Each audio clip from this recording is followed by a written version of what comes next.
Zee 24 तास एक पाऊल पुढे।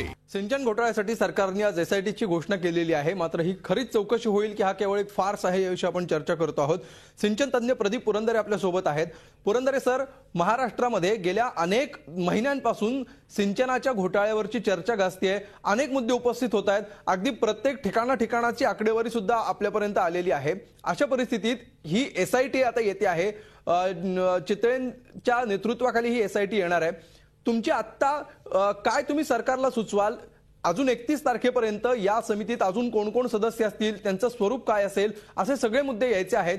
तुम्हाला काय वाटतं कुठले मुद्दे असायला पाहिजेत आणि कशा प्रकारे ही चौकशी व्हायला पाहिजे तर सिंचनात कुठे पाणी मुरलंय हे समोर येईल? गैरवापर मंत्र्यांनी आणि अधिकाऱ्यांनी केला आणि मोठ्या प्रमाणात भ्रष्टाचार झाला अशा स्वरूपाचे आरोप आहेत। या आरोपांची चौकशी करण्यासाठी मला प्रामाणिकपणे असं वाटतं की न्यायालयीन चौकशी व्हायला पाहिजे आणि अध्यक्षपदी न्यायाधीशच पाहिजे।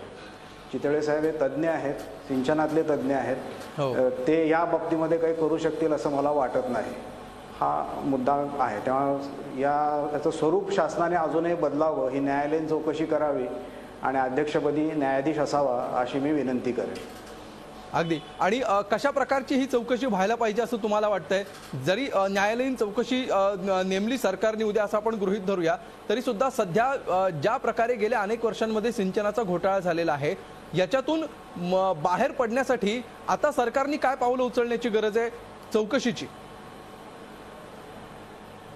यामध्ये मी 2 वानगीदाखल सूचना करेन की एक तर पहिल्यांदा पाणी उपलब्धता प्रमाणपत्राच्या आधारे कामं खरंच झाली का, पाणी प्रमाणपत्र हे दिले गेली का आणि प्रकल्पस्थळी खरंच पाणी उपलब्ध होतं का, आहे का, ह्याचा विचार या समितीने करावा।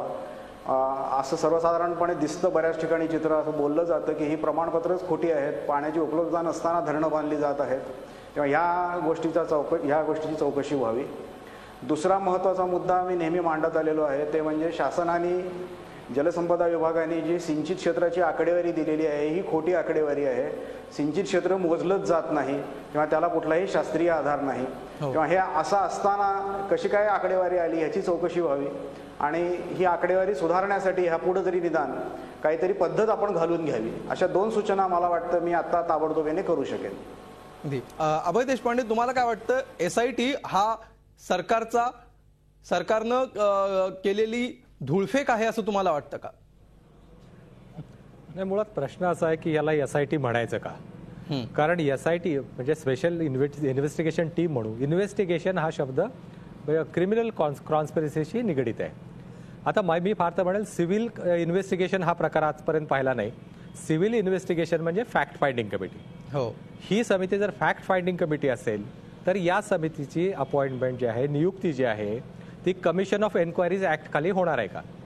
कमिशन ऑफ एन्क्वायरीज ऍक्ट खाली जर समिती नेमली असेल, ती भले मग चितळे साहेब जलतज्ञ आहेत, घोटाळ्यातले तज्ज्ञ नसतील, परंतु जर ही समिती कमिशन ऑफ एन्क्वायरीज ऍक्ट खाली नेमली तर त्या समितीला दिवाणी न्यायालयाचे अधिकार मिळतात। त्यांना कागदपत्र मागवता येतात, त्यांना साक्षीदार तपासता येतात, त्याची ओपन ट्रायल होते, म्हणजे ते खऱ्या अर्थाने त्याची चौकशी होते आणि ही चौकशी जी असते त्या चौकशीमध्ये कोणी दुसरी व्यक्ती सहभागी होऊ शकते। आता ही जी समिती आहे ती कमिशन ऑफ एन्क्वायरी ऍक्ट खाली नसल्यामुळे ही फक्त सरकारने नेमलेली एक टेक्निकल कमिटी आहे। आता ह्या टेक्निकल कमिटीला एसआयटी म्हणणं म्हणजे मांजराला वाघ म्हणा, आम्ही त्याच्यावर वाघ लिहिलंय असं म्हणण्यासारखं आहे असं मला वाटतं। अगदी। पटोले साहेब काय म्हणाले यावर? विरोधक या बाबतीत आग्रही का नाही आहेत? केवळ नावापुरती नाममात्र एक समिती स्थापन केली एवढ्यावरच विरोधक समाधानी आहेत का? नाही, आम्ही समाधानी नाही आहोत। मी मगाशी पण आपल्याला सांगितलं की आम्ही अजिबात समाधानी नाही आहोत। माधवराव चितळे साहेब हे तज्ज्ञ आहेत, त्या विषयाला आमचं दुमत नाही। पण मी तुम्हाला मुद्दामून आठवण करून दिली होती की युतीचं शासन असताना आमच्या काही मंत्र्यावर आरोप लागलेले होते आणि त्यावेळेस आम्ही सिटिंग न्यायाधीशाच्या माध्यमातून एसआयटीची चौकशी लावलेली होती आणि तेव्हा आम्ही सगळे मंत्री त्याच्यामधून काढलेले होते। नाही, बरोबर आहे, तेव्हाच राहू द्या। पटोले साहेब मुद्दा असा आहे, त्यांनी नाही ऐका पटोले साहेब, मुद्दा असा आहे की जर चितळेंच्या श्रेष्ठतेविषयी कोणाच्याच मनात शंका नाहीये, मात्र जर पहिल्यापासून ह्याच्यामध्ये भ्रष्टाचार झालेला आहे आणि त्याच्यामध्ये क्रिमिनल इन्क्वायरी व्हावी अशी जर विरोधकांची पहिल्यापासून भूमिका आहे, तर मग माधवराव चितळेंचं नाव आलं कुठून? हे सरकारने आणलेलं आहे. आता त्यांनी SIT मान्य केलेली आहे, म्हणून मी तुम्हाला मगाशी सांगितलं की आम्ही याच्यावर चर्चा आणतोय विधानसभेमध्ये. आणि याने SITचं जे धोरण ठरवलेलं आहे त्याच्यातले जे नेमलेले अधिकारी त्यांना काय दिलेले पॉवर आणि त्या सगळ्या गोष्टी म्हणजे हे नाव विरोधकांपैकी कोणी सुचवलेलं नाहीये. मार्ग विरोधकांपैकी हे नाव कोणी सुचवलेलं नाहीये. नाही, आमचं देवेंद्र नाही आहे. फडणवीस यांनी नाव सुचवलंय. मी तुमच्या माहितीसाठी सांगतो. नाही चुकीचं आहे, आपल्याला माहिती. मूळ प्रश्न याच्यात तुम्हाला सांगतो की आम्ही पटोले साहेब आम्ही काहीच नाही केलं. पटोले साहेब अभय देशपांडे आपल्याशी बोलतायत. ते पहिल्यापासून हे अधिवेशन कव्हर करतायत.